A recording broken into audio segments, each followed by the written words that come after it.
All right, so this is the last of our reviews for the defense class. This is week 4 of defense class.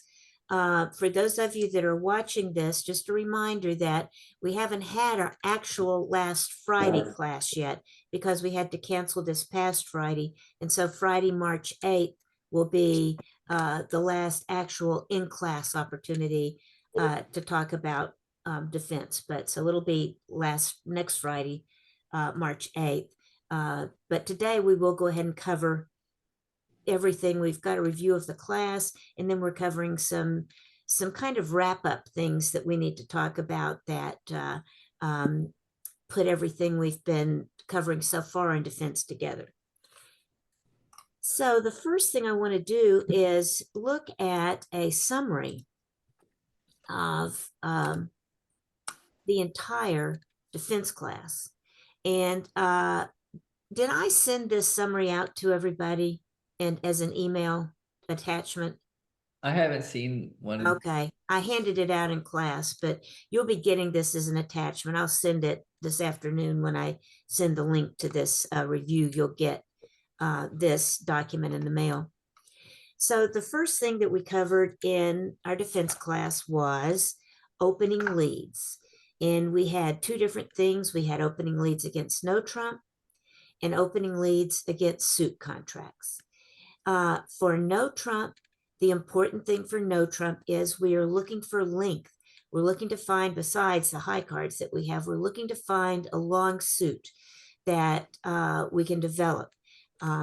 We've mentioned many times in our defense class that there is no way for the defense to communicate, to see each other's hands, unless we can do it by communicating through what we play and when we play it. You can also interpret things from the bidding, what was said, what wasn't said by the defense, by the declarer, and what you can see in dummy. So you can draw some inferences there, but you can't actually see your partner's hand. And so you have to be able to start to describe your hand and find out where is the best way to give declare a bad time. So in no Trump, one of the first ways to do this is on the opening lead. And in that, we are looking for a long suit. Now, of course, for both no Trump and suit contracts, if your partner has bid a suit, you're going to lead that suit. That's nearly always true.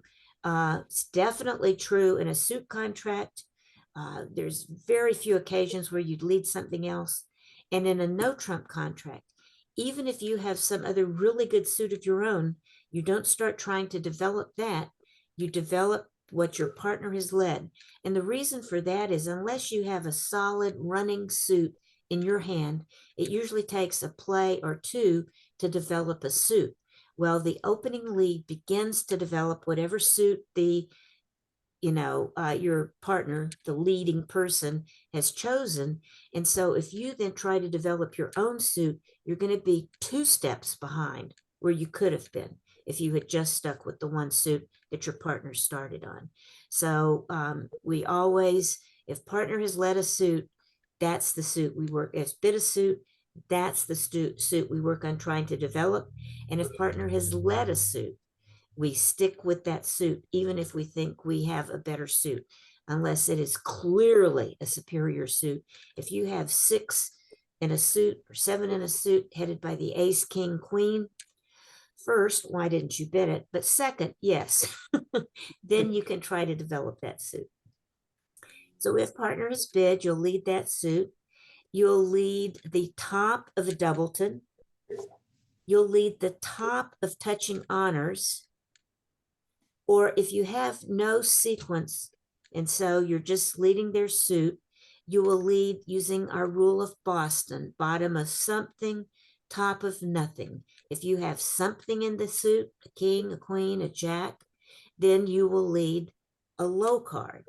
If you have nothing in your partner's suit, you'll lead the high card, whatever the highest card is that's not a face card, which would be something. So then you wouldn't be leading a high card. If your partner has not bid, then we choose our own suit to lead.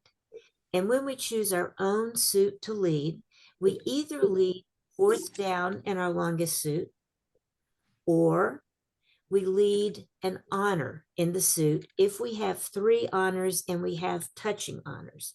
Just like when you lead your partner's suit, you'll lead the top of touching honors. But if you're not leading your partner's suit in no trump and you lead an honor, you're promising 3 honors in the suit. You're promising the honor below the one you have and another honor that might not be touching, but it is another honor. So if you have king, queen, jack, you'd lead the king. But if you have ace, queen, jack, you lead the queen. When you lead the queen, your partner knows you have the jack, and you either have the 10 or the ace. And your partner will have to figure out which one it is. But in no trump, not in suit contracts, but in no trump, when you lead your own suit, if you lead the top of touching honors, you're promising 3 honors, not necessarily in a row, but 3 honors, and touching so that you're, if you lead one, you're promising the one beneath it.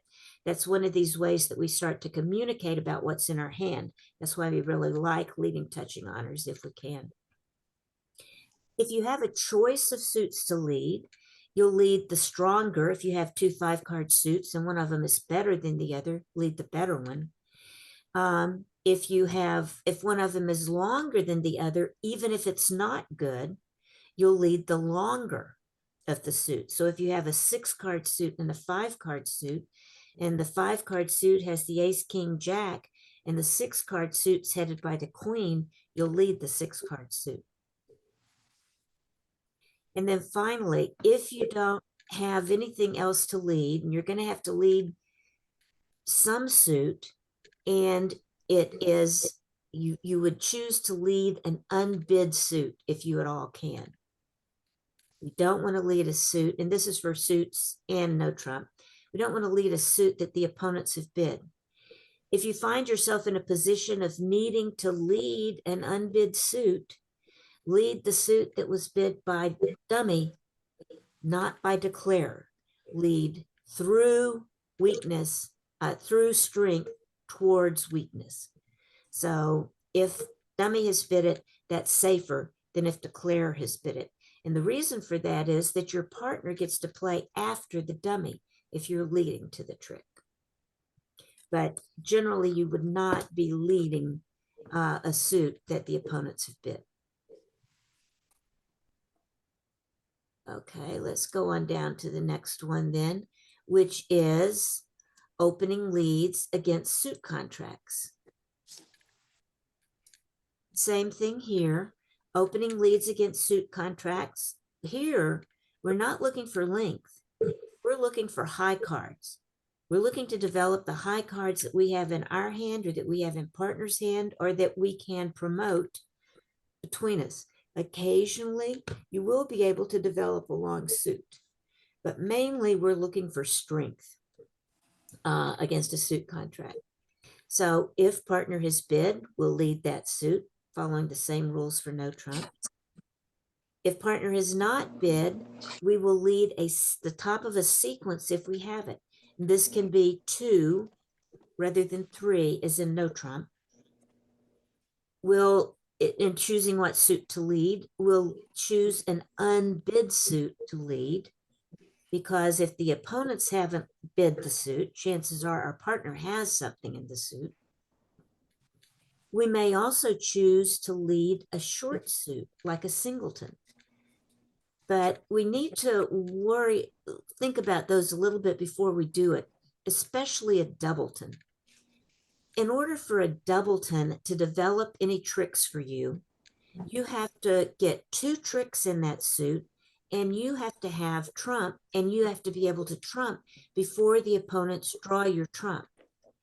And what happens frequently if you lead from a doubleton is your partner has nothing in their hand, so you lose that trick. You lose another trick in doubletons, another of the doubleton, so now you have nothing, and your trump is pulled before you can trump anything, and you have set up because if you're short, somebody else has something in the suit. It's usually the opponent's. And now you've set up the rest of their suit. So I really don't like leading doubletons. I will do it once in a blue moon if I think my partner has a lot of points and I have trump in my hand, several trump in my hand. But otherwise, I don't lead a doubleton. A singleton is better because a singleton, either your partner can win it, which is more frequent that partner can win one instead of needing to win two.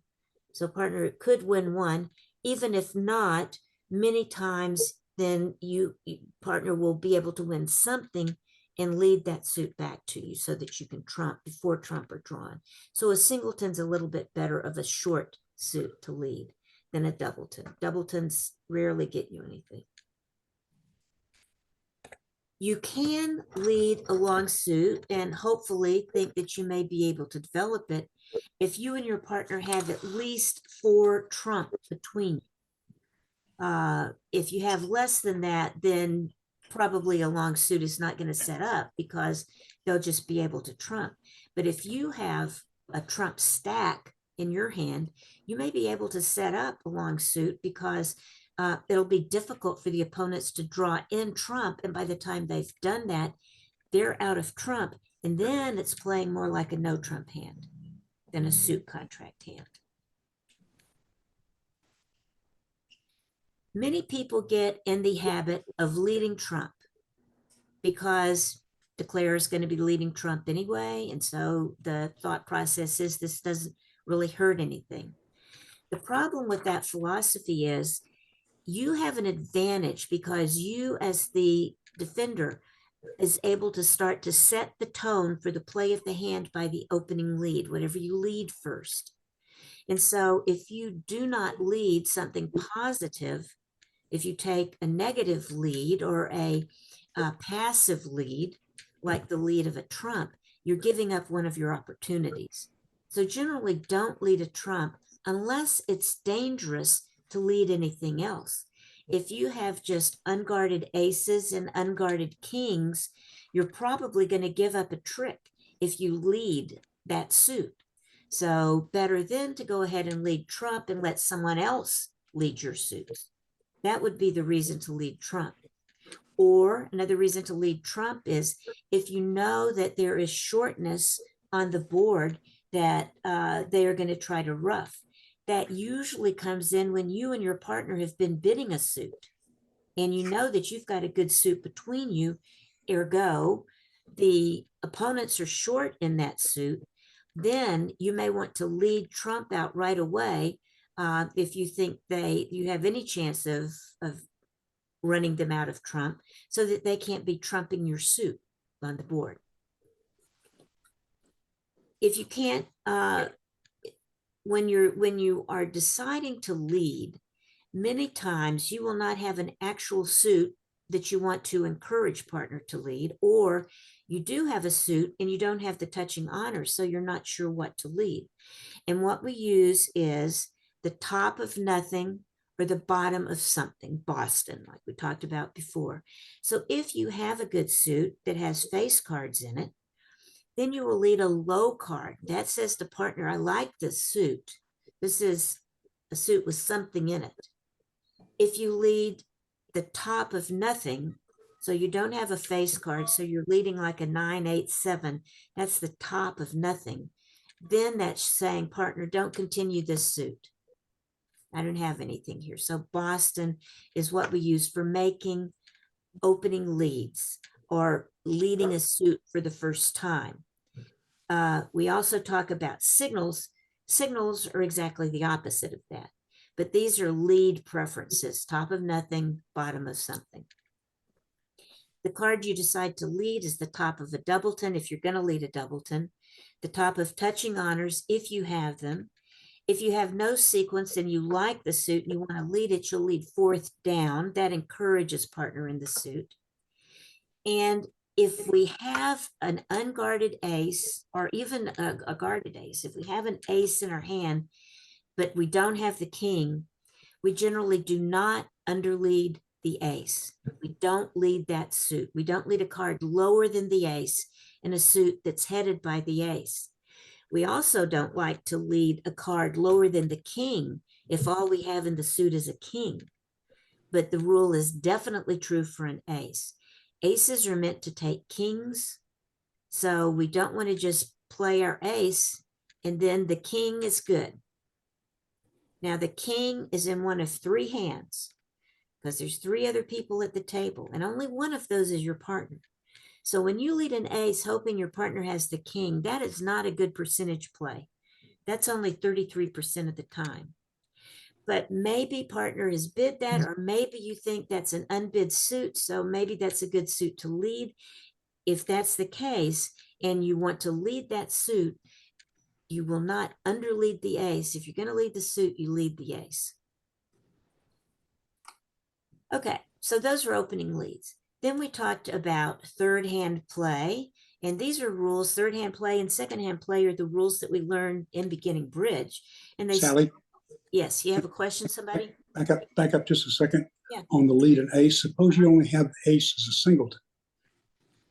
Well, if you have an ace as a singleton, that's fine. That's actually kind of good. Okay, I got you. That's not bad, but I'm talking about if you're leading a suit that's headed by an ace. Right, okay. Don't underlead it. All right, so third hand play, we know the rule, third hand plays high, but we kind of modified it here. Third hand plays high, but only as high as necessary. So if you have touching cards, you're going to play the lower of touching cards because that helps give your partner a hint that you've got the higher card in your hand. The second time that you don't play quite so high is if you can see cards in dummy and you want to finesse against that. You want to keep that card trapped over there. You may not play your highest card. And we saw an example of that when we could see the king jack on the board and we have the ace queen. Well, that's clear that we'll play the queen only because we don't need to play the ace. The queen would win unless they play the king, then we'll play the ace. But if they play low, we've got the ace queen there. We have the king jack, or they have the king jack, we have the ace queen, we'll win with the queen. But even if we have the king 10, we still won't play the king because we're trapping cards in the dummy. So then we'll play our 10. Now, if we have nothing high to play, then we go ahead and play the highest card that we can. But when we see cards, can see cards in dummy, and we have a high card, but not that high, we will not play the highest card that we have, but play a lower one to help keep those cards trapped in dummy so they're not useful immediately to declare. We want to make it hard for declare to negotiate back and forth between their hands. That's really the only defense we have as defense players, is to make it difficult for declare. Second hand low. Second hand plays low even more often than third hand plays high. Second hand nearly always plays low. And the reasons we do this is because when we're second hand, our partner is going to be the last person to play. So because our partner is the last person to play, that means we can serve our high cards this way. We don't just play our high cards willy-nilly. We give partner a chance to have the optimal use of their high cards. We can't see what's coming in their hand. So we play low to give them a chance to get the best use of their hand. Instead of having to play their king, maybe their 10 can win. We also make declarer guess about what to have to play in the third hand. Declarer will have led, second hand plays low, their third hand has to play high nearly always, so they have to guess about how high they need to play to win the trick. We give them a chance to make a mistake because then maybe they'll play higher than they need to. So second hand plays low in that case. We also create entry problems for dummy by not just going up when we see that we can win a trick. We still play low because it creates entry problems for declare. You know, as declare, many times you're trying to set up a suit on the board, and you hate it when the defense won't cooperate with you by cashing that ace or that king so that the rest of your suit is set up. Well, That's your job as defense, is to, at second hand, to hang on to your high cards. So you don't make it easy for declare. Now, the only times that second hand doesn't play low are, number one, if you have touching honors. So if you have the king, queen, and the ace is on the board, you may go ahead and play the king, making them play the ace. Now your queen is good. So if you think you're promoting something in your hand, or if you can't see the other honors, you may be promoting them in your partner's hand. However, when you can see the other honors on the board, there's no point in splitting your honors. But if you can't see that, where if you can see where the other honors are and you can make them play an honor and promote one of yours, then you do what's called splitting the honors, which just means playing one of your honors. And when you play the touching honors, you play the lower of the ones. We need to remember this is just exactly the opposite of what we do when we're leading. We lead the higher of touching honors, but when we're playing to the trick, we play the lower of touching honors. And then the last rule was cover an honor with an honor. And we nearly always do that, cover an honor with an honor, and it usually comes up in second position. So if they have led the queen and we have the king, we play the king, even if we can see the ace, because that makes them take 2 of their honors to get 1 of your honor. And you're hoping that you're promoting something in your partner's hand. Now, if you can see the other honors on the board, then you don't cover. That's the time when not to cover, as it talks about here, when not to cover, when there's nothing to promote in either your hand or your partner's hand. For instance, you can see all the other good cards on the board, and declare is leading towards those good cards. It's led the queen. He's got the ace, jack, 10, 9 on the board. Don't play your king in that case. Go ahead and make him lead it again. Make him keep leading it. Make it difficult for him. But when you can't see the other honors, you at least make him play 2 of his honors to get your 1. So generally you do cover an honor with an honor.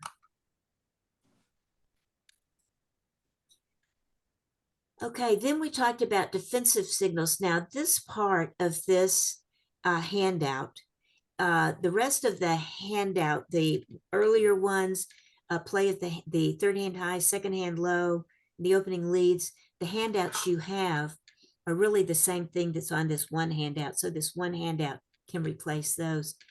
This defensive signals one is not as complete as the handout you got on defensive signals. It does hit the high points though.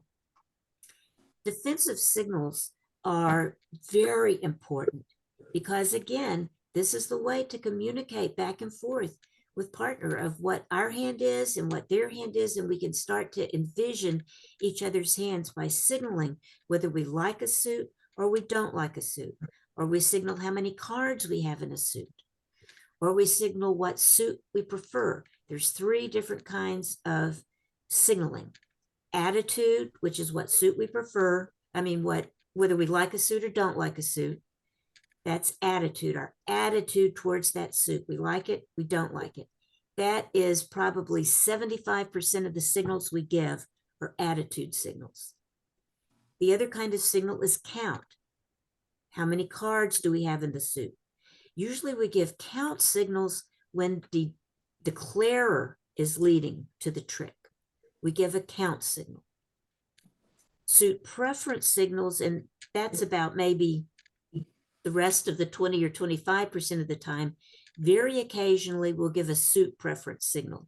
And the suit preference signal is to show what suit you want partner to lead back to you. So with attitude signals, on attitude, high cards encourage, low cards discourage. So if your partner is playing to a suit and you were just following suit, you're not playing second hand low or third hand high. Partner has led the suit, so you're in third hand. But partner's led a high card, so you're really just playing to the suit. You're just following suit. Then if you play a high card in that suit, you're encouraging. If you play a low card, you're discouraging. If partner led a low card and you are playing a high card, that's third hand high. You're just playing third hand high. You're not signaling. Signaling is what we do when we are not attempting to take the trick or we're not playing third hand high. We are just playing a card. We're throwing off a card onto the suit, onto the trick. And when that's the case, that's when we discard. Generally, we always we always signal on partner's first lead unless they've led a low card. If they've led a high card, we're signaling. If they've led a low card, we're playing third hand high. We also signal with our first discard, the first card that we have to throw away because we don't have any in a suit. We signal with that. We signal we like the suit, so we throw away a high card, or we signal we don't like this suit and we signal with a low card. The thing about signals is that partner should be watching for those, but partner doesn't always have to do what you say. Partner may have a reason for doing something different. So they're not a demand performance. They're just giving bits of information about your hand for your partner to consider as they're considering what to do with the rest of the hand. So high cards encourage, low cards discourage. For count, which is what we give when opponents are leading, if we play high, low, that is an even number. And it might help you to remember that by remembering that for doubletons, we play high, low. The reason for that is that's a count signal. We just didn't talk about that earlier, but that's the reason for it. High, low shows an even number. High, low could show 2, or it could show 4 or 6 or 8. Partner's got to figure out how many you've got. But when you play a high card and then you play a lower card, that means that shows the count. If you have an odd number, you go up the line. So you'll play low, then a higher card. Now, since for all of these, high cards encouraging, high card, low card gives an even number, low, high gives an odd, sometimes signals are ambiguous, okay? Because if all you have is a 9, 8, 7, and you want to play low to discourage, you have to play the 7. Partner's going to read that as being an encouraging signal because 9, 8, 7s are usually encouraging, 2, 3, 4s are usually discouraging, but that's not always the case. Sometimes that's all you have in your hand. So partner has to pay attention not only to the first signal, partner's got to even pay attention to the second time that trick is played too.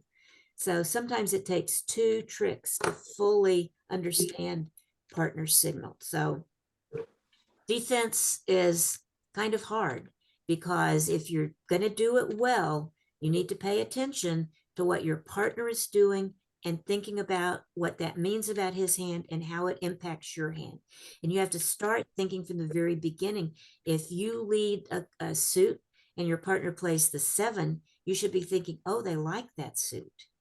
And so you may then play a lower card back. Well, then partner plays the 8. And then you say, oh, no, that was the lowest card they had was the 7. So you have to be thinking the whole time when you're reading these defensive signals. Suit preference occurs mainly when you know partner is going to be trumping a trick and you are leading to a trick for partner to trump. You lead, partner is going to trump, and then you're going to want partner, once he's trumped and won that trick, a good thing would be for him to lead back to you so you can win the trick, and then you can lead another trump to him. That's why you give a suit preference signal. So when you are leading a suit, you know that your partner is out of and is going to trump. If you have a high card, an ace, and a higher suit, you return a high card to him to trump. If you have an ace and a lower suit, you lead, or high cards, you lead a lower card in the suit to get him to return the lower signal, the lower suit.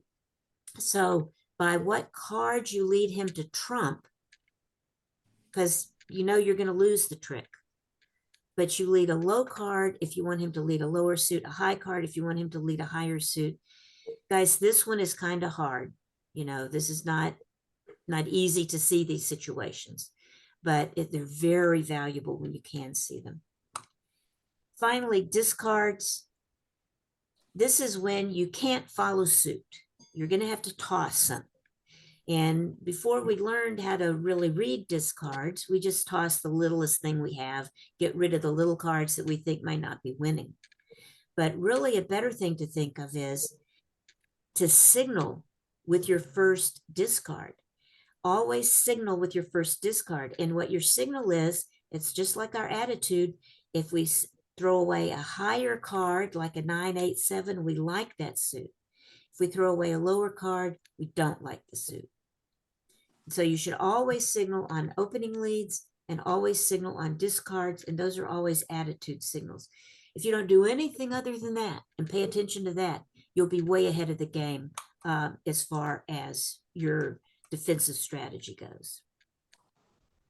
Okay, so now let's talk about some refinements of what we've been talking about so far. And if you'll turn in your book over on page 230, we're in chapter 6, page 230, chapter 6. We have 2 chapters left. Chapter 6, developing defense tricks, and chapter 7, interfering with declare.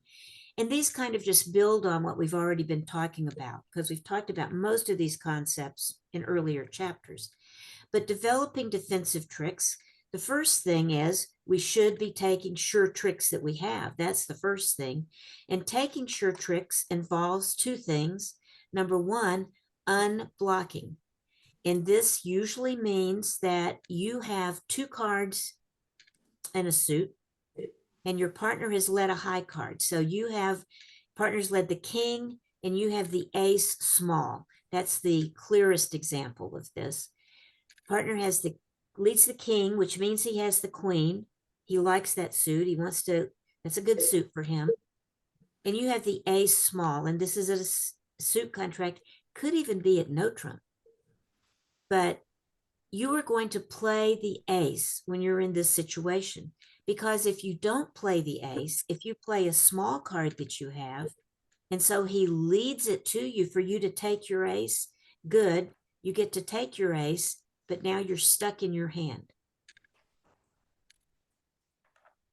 If you don't play the ace first and lead back to your partner by unblocking, you are wasting a trick nearly always.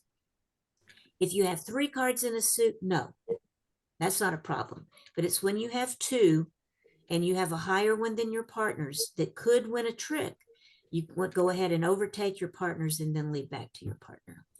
And the second thing is to help you take sure tricks, signal. So when your partner is taking a trick, then you want to signal, do you like that suit or you not like that suit? That's if you have 3 or more in the suit. Otherwise, you'll be unblocking. And it shows you this on page 230. It gives examples of this, of both unblocking and signaling. Then the next thing we need to worry about is promoting tricks. And that starts over on page 233. Sally, Yes. may excuse me, may I interrupt? So Yes. if in this example at the bottom of 230, Yes.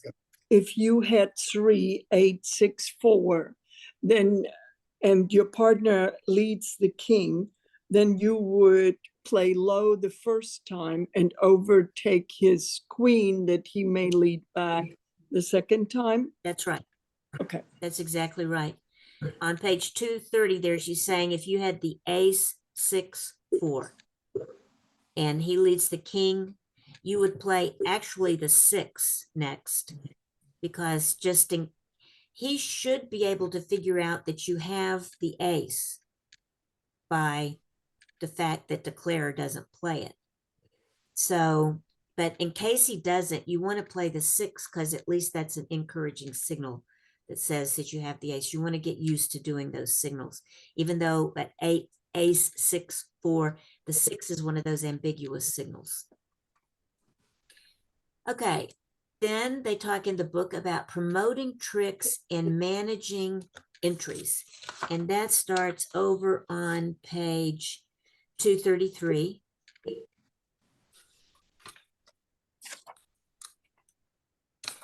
And the first thing that they talk about really is signaling that in order to give partner the best idea about your hand, you need to signal on everyone. It also helps to remember the philosophy of playing the high card from the short side first. So if you were short in a suit, you're generally going to want to play the high card or a high card in the suit to signal for that suit. So you can signal for shortness or you can signal for strength in a suit. Either way, it means I like the suit and I want to see that suit coming. The example on page 233, partner has led a king and you have the jack in your hand. So partner leads the king, declarer plays the ace. You want to play the 8. Let partner know that you have a good card in that suit, or to hopefully signal to him that you do.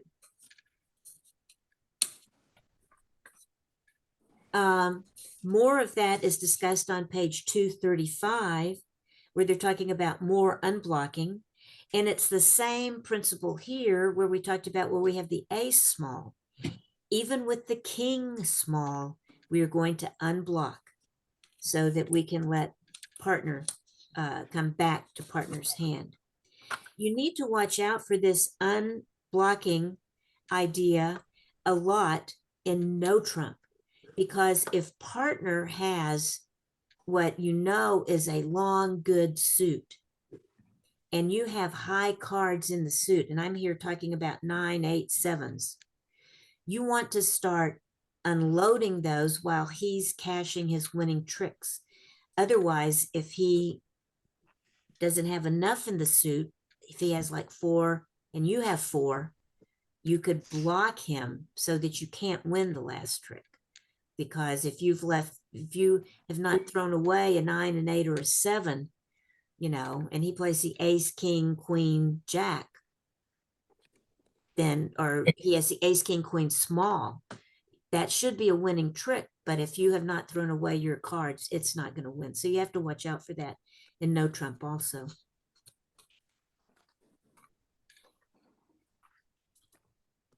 Okay.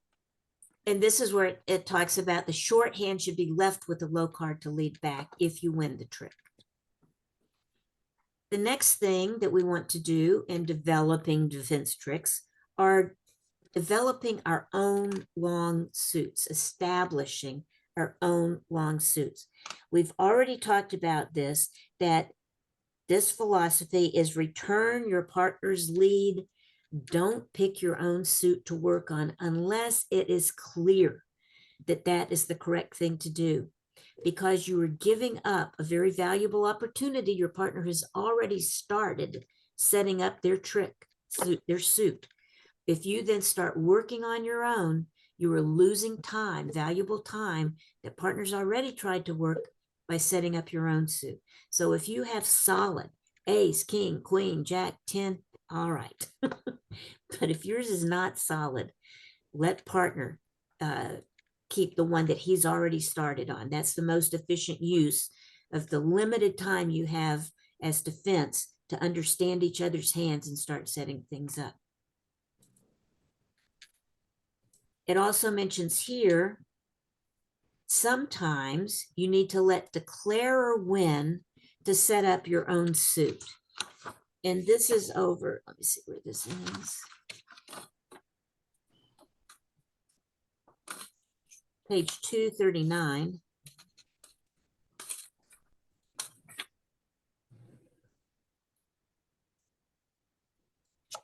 This is when you have length, but you don't have extra strength in a suit. If you have a long suit, sometimes you have to give up tricks so that you can come back and win your own suit. So you have to not be afraid of doing that. There's a good example of that on page 239. Page 239, partner leads, it's a 3-no trump contract. Partner leads the 10 of spades. Dummy plays the 2. And you have the ace, king, good tricks, ace, king, 9, 7, 2. So you can see that you cannot run that suit. Because if you take your ace and then your king, your 9 is not going to be good. You can see from the board it's not going to be good because the jack will still be on the board. And you're also missing the queen. So you need to figure out when you're in a situation like this that you need to duck the first trick. You need to play the 9 because that signals partner that you've got that suit. So you need to play a high card to get him to lead the suit back to you if he gets in the lead again. But you don't want to take your ace and king immediately. You want to duck so that once you get in the lead again, if partner returns that suit to you again, now you will be able to set up the rest of your suit. So this is the case when you're missing interim honors, but you have a long suit. Many times, and this is also a no trump because you can't wait to set up a long suit in a suit contract because they'll be trumping. So in a suit contract, we use our strength of the ace king. Go ahead and take that because we don't have much chance of setting up a suit, but in no trump, we do. And so that's what we do. This is very frequently the case. Very frequently, you have to lose a trick in order to gain a trick. And you need to hope that your partner is reading the signals correct so that your partner knows to go ahead and send that suit back. If you just play the low card, then partner is not going to know for sure what you need to do. So you need to signal with the 9 on the example we're seeing on page 239.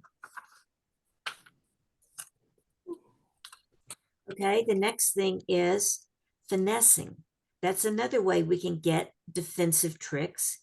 And we need to be able to develop these situations sometimes. And it gives us on page 241 the idea that we need partnership cooperation to develop these finesses. In a situation, as in here on page 241, we have the ace, king, jack, 4 in a suit. Where is the queen? It's not in dummy. So it's either in partner's hand or in declarer's hand. Right? Mhm. So we play the ace, we lead the ace, top of touching honors. And partner is going to need to encourage you in that suit because he has something he can lead back to you, the 8.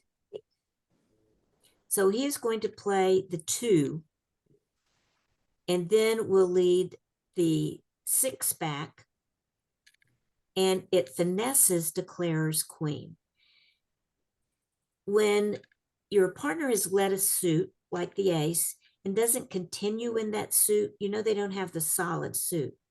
So if you can't see the other face cards in dummy, it means that declarer has them. And so you are always, of course, you're going to return partner's lead anyway. But this is an example of when you are cooperating by leading the suit back because you know declarer has to have it. If you can't see it in dummy, it's either declarer or your partner. And if it's declarer, that's fine because your partner gets to play behind declarer that finesses declarer's suit. When you're doing this, you need to remember the philosophy we talked about earlier, that we lead through strength, we lead up to weakness. So if we see strength on the board, we lead through that strength. So if there are face cards on the board, we're going to lead through that. That means the person in front of. Like if the dummy is in north, the person in the west can lead that suit. But the person that's in the east would not want to lead that suit because that would be leading up to the weakness, that would be leading through the strength that supposedly is in declarer's hand. And we have to figure if anybody has the cards, it's either our partner or declarer. If we don't see the cards in dummy, then we lead that suit. That's the suit we lead. That's how we choose to lead that suit. That's how we can finesse the cards that are in declarer's hand that we can't see. It's easy to decide how to finesse when we can see the cards in dummy. And then the last thing is to talk about roughing. And this is when we may need to do one of those suit preference signals. If partner is going to be roughing, we would hope that they can lead something back to our hand that they can rough. So we need to give a suit preference signal when that happens. And sometimes we even need to overtake partner to force them to lead the appropriate suit back to us. And this example is on page 247. Page 247.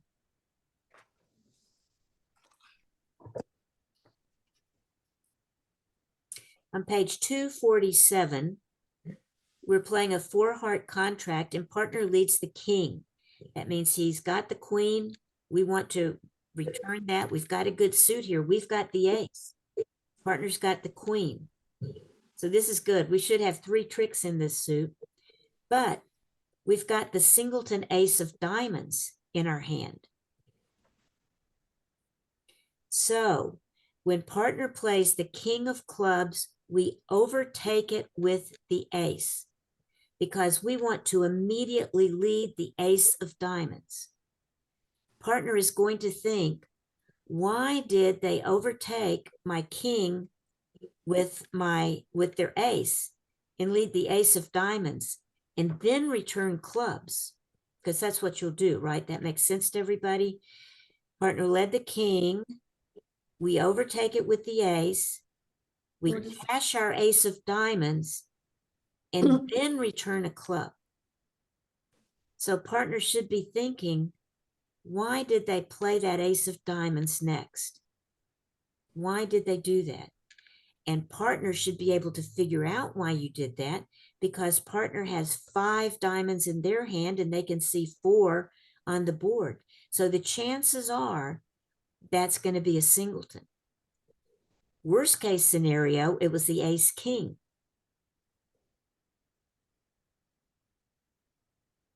So to give partner sometimes a signal to lead something back so you can get a rough, you have to overtake and then lead a high card.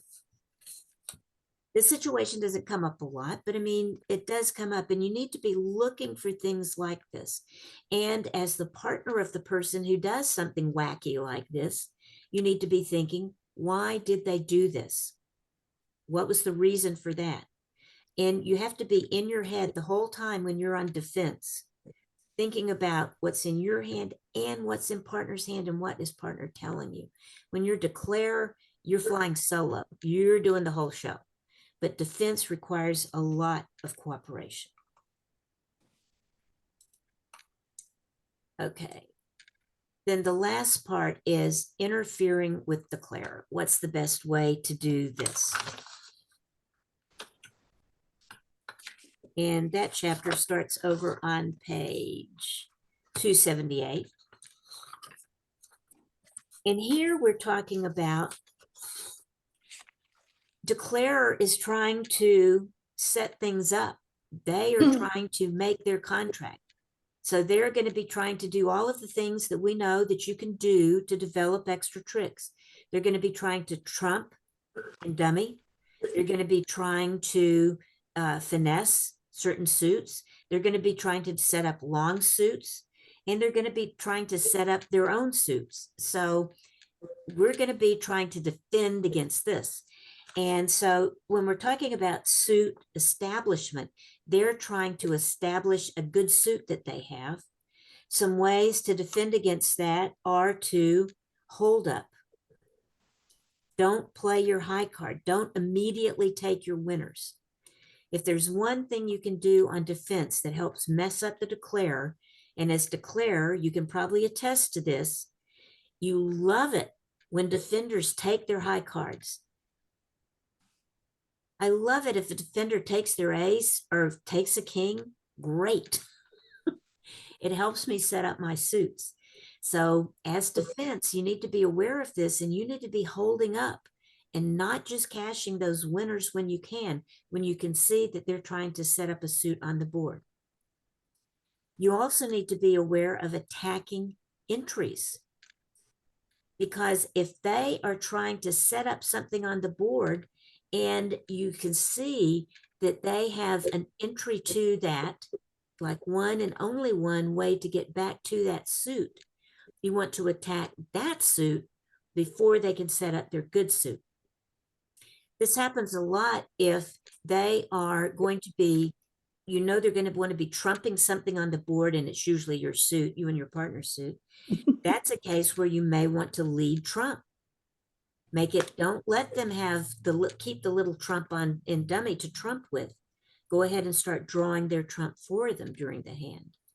Or you may see that they're setting up in a no trump contract that they're trying to set up a long suit, and you're going to win in that suit, but you can see that they've got one entry on the board. You'll lead that suit to get rid of the entry while you still maintain a winner. So you have to be looking for opportunities like that. You also want to defend against them developing length. And this is hard to do, but a key way that you can do this is for you as a defender, when you're sitting behind dummy, to hang on to the same number of cards that dummy has in a suit, a long suit. If they have 4 or 5 cards in a suit and you also have 4 or 5 cards in a suit, do not discard from that suit. Pick another suit to discard. Hang on to that suit. The reason for that is very often, you guys know how often, a suit is played and the last little card in that suit is good. And that happens only because the opponents have thrown away the other little cards in that suit that they didn't think were going to be any good. So if as a defender, you have a choice of what to throw away, sometimes you don't, because sometimes you have to be guarding your own aces and kings and doubletons or whatever. You don't have a choice of what to throw away. But if you have a choice of what to throw away another suit if you can keep the same number of cards that declare has on the board in dummy that you can see. This is a very good defensive trick. So look for opportunities to do that. If you're not sure what to throw away, don't just automatically throw away the lowest card you have in a suit that's no good. Because if you can see a suit that's good on the board, like a 10, 9, 8, 7 on the board, and you've got the 8, 4, 3, 2, don't throw that 2 away. Throw something else away if you have anything else you can discard. Because if they're try to set up that suit, then they want their last card in that suit to be good. You hold on as long as you can to the last card in that suit, and your card will be good, and they won't be able to cash their last card in the suit. I think either. I'm not sure. Sally, Yes. does that pertain to no trump only? Well, no, it applies to both of them, because it probably applies more off. Well, actually, it applies as much in a suit contract, because in a suit contract, unless declarer can take everything off the top, declarer has to develop an extra trick somewhere. And if they're trying to do it through length, and you have the same number that they do, that's why you need to hold on to that. They're going to already run their trump suit, but if they have another suit that they're trying to develop, that's where this comes into play. So it can be either a suit contract or a no trump contract. And you just need to look for situations where that's true, where they might be trying to develop length in a suit. And if you can match the length in that suit, don't discard from that suit.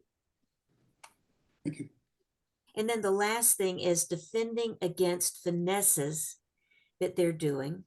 And we've already talked about this because we talk about it in secondhand low, that generally secondhand low, you duck. You don't play the highest card that you can play. If they're finessing, you don't make things easy for them. If you can see they're trying to finesse your king, they've got the ace queen on the board and you've got the king in your hand, your king's dead, okay? But there's no point in playing it earlier than you have to. Make it difficult for declare. So hang on to your king, don't just play it. So duck, that's second hand low.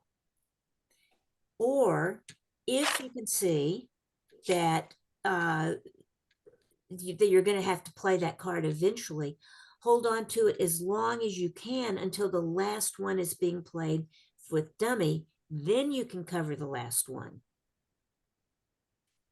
So you wait until the last honor is led from dummy when they are setting up a suit in dummy that you can see. When they've led the last one from dummy that they're going to be able to lead, then you can go ahead and play your card that throws them back in the other hand, in declarer's hand, and maybe they'll have problems getting back to the board. So you cover the last one that's played from the board. Is a good rule to remember. And it also mentions, and if you read in the book, which is very good material, these last two chapters are really things that you kind of more have to read and think about and look at the hands. Sometimes you will play earlier, cover earlier to try to remove entries that they have. If you can see they're setting up a suit and they need to get back to the board, sometimes you may go ahead and cover earlier so that they won't have the entry that they need to get back to the board. And you kind of have to figure out when those situations are. So these last two chapters, chapter 6 and chapter 7, the rest of them we've covered in discussions. Chapter 6 and chapter 7 are more food for thought. They are ways to implement what we talked about in the first chapters and ways to think about how you can interfere with what declarer is doing and how you can set up suits of your own, how you can develop your own tricks on defense. But my main thing for you is you need to find a partner that you feel comfortable playing with and that you play with often, and both of you signal and start reading each other's signals. Playing online, you can't do this because BBO, if you're playing on BBO, there may be other better that I don't know of systems out there that have better defense. BBO does not signal. So you can't read signals from BBO. So it's good to play with a partner and both of you signal and practice signaling yourself and watching for your partner's signals. Even if you think your partner is not paying any attention to your signals, and God knows, I think my partners spend most of their time not paying any attention to my signals, but even if you think that's the case, you go ahead and signal because you need to get in the practice of it. It makes such a difference to the game on defense. If the defense is doing the best they can to defeat the contract, that's how you're going to score well as in duplicate. If you just let declare take all the tricks that they are entitled to take and don't work on any of your own, you're not going to get a top score. So you need to work on defense just like you work as declare. Okay, guys, it's been really fun having defense with you. For those of you that are interested in upcoming classes, we do have the schedule now pretty much set through June. Although Linda Gaston may be teaching a couple of classes, but it should be up on our website later today. I'm going to be teaching a class called Beyond Beginning Bridge, which is where we talk about a lot of the conventions and special situations that we don't talk about in beginning bridge class. And then I'm also going to be teaching a 2-over-1 class. And then I'm going to be doing one stand-alone class where we just talk about how to play duplicate, rules of duplicate, how to fill out convention cards, etiquette, that kind of thing. So, but you'll see all that on the website and you can register for those as you wish. Sally, I have a question. This is Linda. Yeah. Okay, so I'm thinking about these attitude signals. How far into the game would you continue to have this type of communication with your partner? Because I know when you talk about, the opening leads and the returns and, or excuse me, not returns, but you know what I'm saying. So would that just maybe last for a couple of two hands or It does. three? And I can't tell you exactly how long it lasts because sometimes a suit is not played till the fifth or sixth or seventh trick, and you still may want to signal then. But you're right. Usually it's earlier in the hand because usually it's the first few tricks where you're starting to signal and set up what needs to be set up. So that's usually when you're signaling. You always signal to the opening lead. You always signal on your first discard. You always give count on the first time a suit is played when declarer has led the suit. But other than that, you know, it's mainly if a suit is being played for the first time that you can give a signal. Because Okay, and later in another- the hand, you can't signal. There's too much else involved with following suit and discarding and that kind of thing that the signals don't apply. But there's Well, and you not may a not- hard, fast rule. Right, and you may not have a signaling card left. That's right. Yes. And so, and then there was another thing that I was a little bit confused about, and that was the lead and you play low. And that's sort of supposed to signal your partner to play that suit again. Say the first part of that question. Okay, so your partner leads, like say, the ace, Uh-huh. and you play the two. Yes. That's signaling your partner to play No, that suit again. no, that's low. So that says I'm not interested in this suit. A Okay. higher card would signal I'm interested in that suit. Okay, so there was a situation though that you were talking about where you do play low Yeah. Well, that that signals was, your, yeah, that Go was ahead. one where you were trying to unblock. So Okay. you wanted to do a low signal. right, Yeah. right. So that when they Okay. led again, they would lead their high, you were going to then take it with your ace and then lead back. So, Okay, yeah. all right. Yeah, thank you so much. All right, guys, it's been fun. See you. Thank It- you. Bye-bye. Bye-bye. See you at the center. Okay. Bye.